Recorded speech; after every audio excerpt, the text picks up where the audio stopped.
vai falar um pouquinho sobre tipologia de produção. Quando a gente fala em tipologia de produção, nós temos vários aspectos a serem considerados. Não há outros trabalhos, ou seja, a tipologia pode ser tratada de algumas formas diferentes. Ou como tipo de processamento na produção.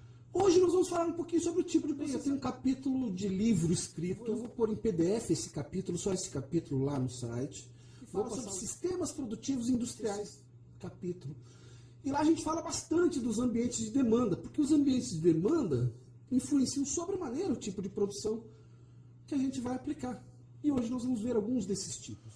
Tranquilo? Classificação dos tipos de produção. E aí, produção artesanal. Aquela que o sujeito fala com o cliente, ele sente a necessidade do cliente, ele transforma, ele compra a matéria-prima, ele transforma essa matéria-prima, ele entrega para o cliente, ele tem o feedback do cliente, ou seja, praticamente unitária e artesanal, sem repetibilidade. Cada um que ele faz é um diferente do outro. Não tem essa garantia, não tem esse processamento de repetibilidade. A produção unitária ou sob projeto já é diferente, né? Geralmente são as grandes produções. Olha, tem que produzir um navio. Porra, um navio? Para fazer um navio tem que ter um projeto. Não só o projeto do navio, mas eu tenho que ter um gerenciamento de projeto, um projeto project, um projeto administrativo para conseguir estruturar o navio, porque cada um é diferente do outro.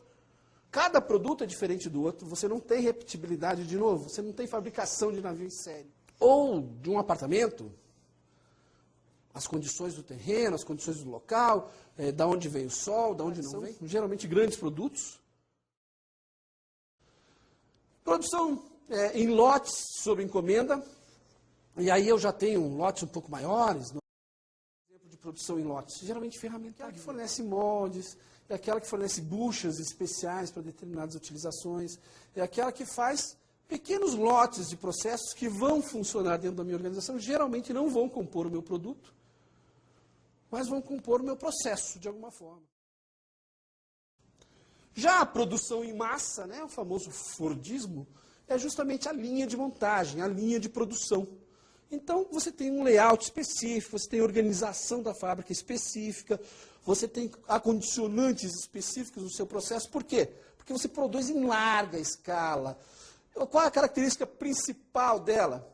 É que, na grande maioria das vezes, ela tem muito pouco flexibilidade. As máquinas são dedicadas para ter maior índice de produtividade, elas são feitas para aquela operação específica. Se mudar um pouquinho a operação, a máquina já não serve mais. Então, essa é uma característica da produção em massa. A mais utilizada hoje é aquela que normalmente dá maior lucratividade. E depois a produção por processamento contínuo, né? Tranquilo também, geralmente lá, óleos, né, que passam por dutos, toda a parte de indústria química, toda a parte de petróleo, toda a parte, ou seja, são produtos contínuos, produto de alto forno, né? Quando se fala na CSN, quando teve alguns anos atrás aquelas quebras, porque a greve foi tão crítica que parou a produção. Quando parou o forno. Como assim parou o forno? O forno não pode parar, ele funciona 24 horas por dia, todos os dias da semana, todos os dias do ano, ano após ano. Por quê? Porque na hora que para, que ele resfria, ele quebra os elementos internos, os elementos refratários dele, e ele tem que ser reformado totalmente para que possa voltar a produzir. Essas estruturas geram a famosa produção contínua. Então, geração de lingotes de aço, geração de óleos, petróleos, o pessoal da agricultura que transforma os grãos em óleo, né? A soja em óleo, todo esse processamento, essa estruturação que a gente chama de produção. E a correlação entre os tipos de produção? Aí é assim, né? Aqui está simplificado de uma maneira para tentar facilitar para vocês a compreensão dos ambientes de demanda. Tá? Na produção do tipo unitária, eu normalmente vendo, aí eu desenvolvo, aí eu produzo. Por quê? É um projeto único, é um projeto específico. Na produção em massa, não, primeiro eu desenvolvo o produto, eu defino que produto eu vou vender. Eu desenvolvo o produto, produzo, ponho na prateleira e o sujeito vai lá e compra. Ele escolhe na prateleira, ele já está feito. Então ele não interfere na forma, no cheiro, enfim, ele não interfere em nenhuma das características do produto. Ele vê na prateleira e escolhe sim ou não. E na produção contínua, primeiro eu desenvolvo, aí eu vendo, ou seja, eu desenvolvo todo o sistema, desenvolvo toda uma planta de fábrica. Aí eu vendo a produção, a capacidade produtiva dessa fábrica, se tudo ok, aí eu monto a fábrica e aí eu produzo para entregar para esses clientes. Até a definição da planta depende dos contratos já previamente estabelecidos para isso. Então aqui é um quadro bacana.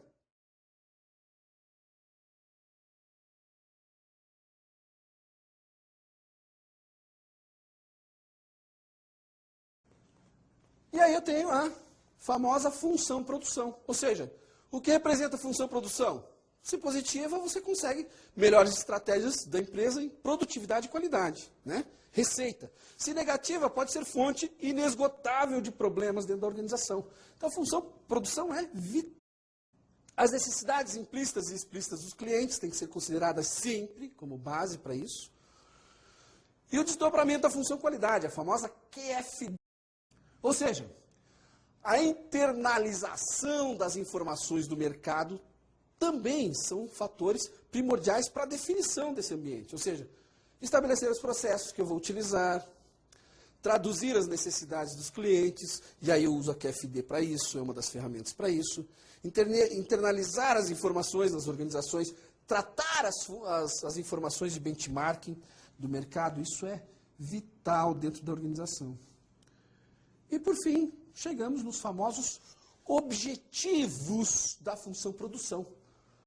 São vários os modelos, são várias as palavras-chave, são vários os processos que são considerados como elementos básicos, como objetivos dessa função produção. Agora, cada autor vai puxar essas necessidades de acordo com o seu produto, de acordo com o seu mercado, de acordo com o seu ambiente, enfim, de acordo com o que ela fornece. Porém, algo comum de se visualizar nas empresas são essas 4 funções. E essas 4 funções, normalmente, toda e qualquer organização tem que ter, tem que trabalhar. A função qualidade,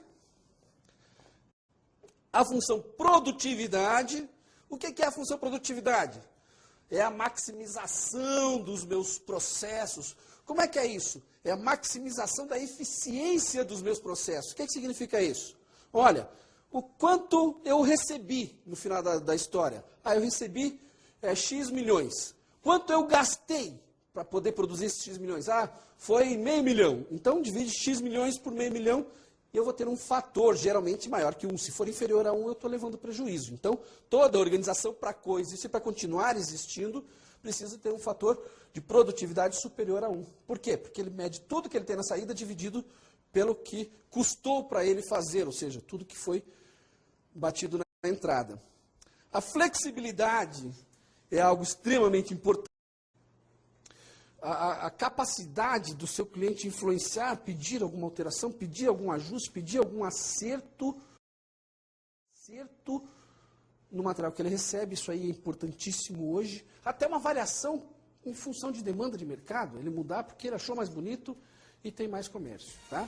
Essa flexibilidade é importante. E a confiabilidade de entrega. Um abraço para você.